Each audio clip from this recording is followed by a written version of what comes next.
chiamerei Alessandro Corona per i comunisti italiani. Grazie.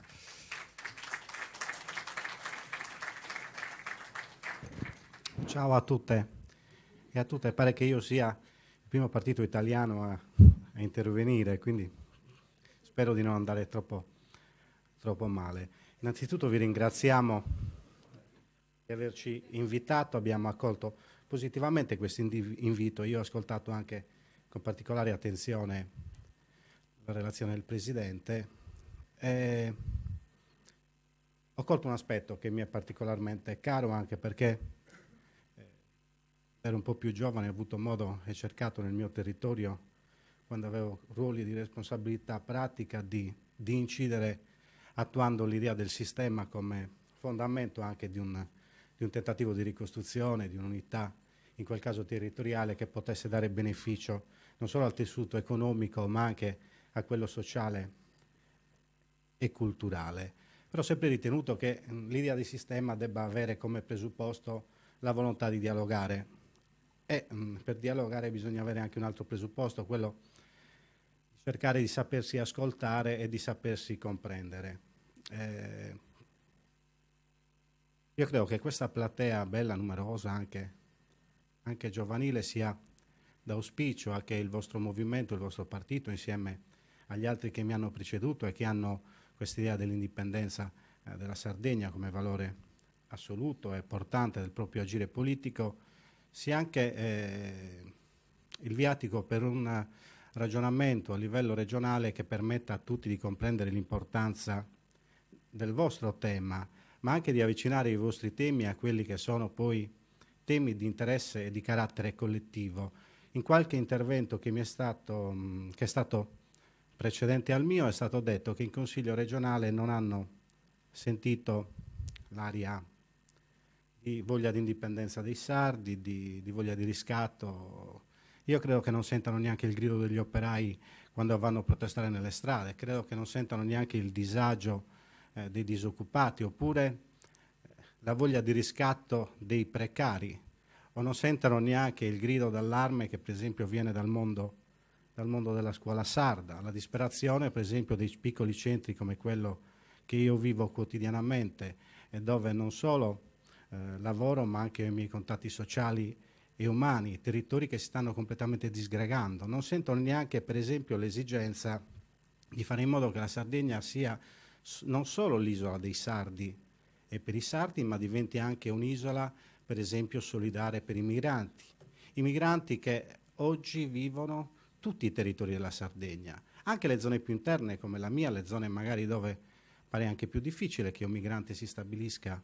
e possa pensare di portare lì la sua famiglia. Ebbene, la Sardegna ha bisogno non solo della politica per i sardi, ma anche di una grande politica di espansione solidale nei confronti di questi popoli che vengono anche darci un contributo importante, se non fosse altro che fanno figli non come me, e quindi hanno anche il grande valore di far crescere poco, ma comunque di far crescere le nostre comunità. Io credo che vi sia da parte del Partito dei Comunisti Italiani la grande volontà di dialogare con tutti voi, così come vi è la grande volontà di dialogare con tutte le forze politiche che hanno a cuore l'interesse dei sardi. Un appunto critico lo devo fare perché io ho un caratteraccio da questo punto di vista, non resisto quando sento belle parole che comunque non sono associate ai sardi. A me piace molto l'idea di poter dialogare col movimento indipendentista. Devo dire che personalmente sono anche affascinato da alcune teorie. Tuttavia sono anche certo che questo dialogo debba per esempio evitare che si ripeta che la bandiera dei quattro muri sia data sotto un nuraghe preso per supermercato al baronetto di turno che arriva dal continente. Ecco, se questo non si rifà è una cosa positiva.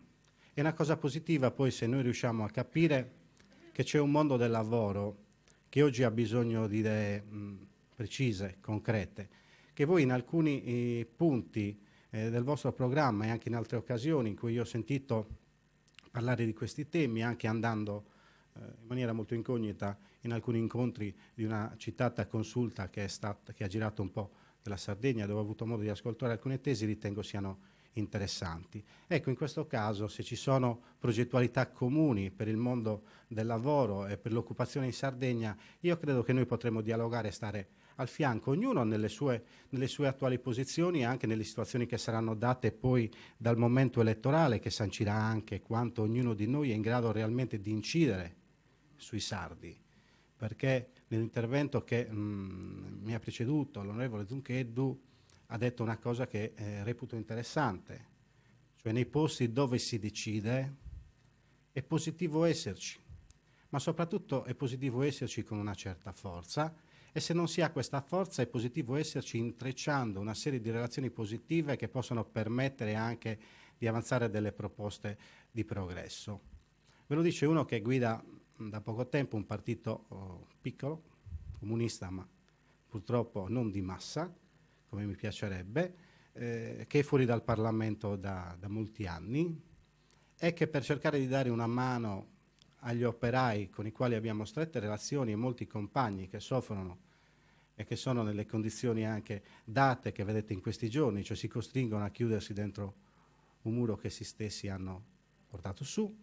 di chiedere persino aiuto per una piccola interpellanza parlamentare ad altri partiti della sinistra, del centro-sinistra, che sono molto sensibili a queste tematiche relativamente ai loro singoli uomini piuttosto che al loro collettivo. A me piacerebbe una situazione invece per la quale, se si individua un percorso giusto per la Sardegna, lo si possa perlomeno affrontare insieme in quelle che in questo momento possono essere delle riforme di struttura che possono darci il vantaggio comunque di creare qualcosa di veramente utile. Io credo che ne ha bisogno il mondo del lavoro, che ne ha bisogno il mondo della solidarietà, dell'assistenza, della sanità, il mondo della cultura. Sono molto attento alle vostre proposte, alle proposte anche di altri partiti. Io credo che si possa dialogare su temi specifici non solo con i comunisti ma anche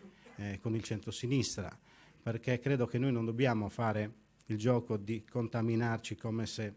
il virus che ognuno di noi ha debba entrare nel corpo di qualcun altro, ma noi dobbiamo fare semplicemente un piccolo ragionamento. Se abbiamo delle idee positive entrambi, proponiamocele, ascoltiamoci, magari dialoghiamo, cerchiamo di frequentarci anche partecipando alle rispettive iniziative laddove è possibile, perché non fa male, e se ci saranno battaglie in comune noi siamo disposti a farle insieme, così come cercheremo di chiamarvi qualora alcune nostre proposte siano per voi interessanti. Vi auguro buon lavoro, spero da italiano, ma comunque sardo, di non essere andato troppo male, e mi auguro che da questa assemblea ci siano momenti di lavoro che ci accomunano. Grazie. Grazie, grazie Alessandro.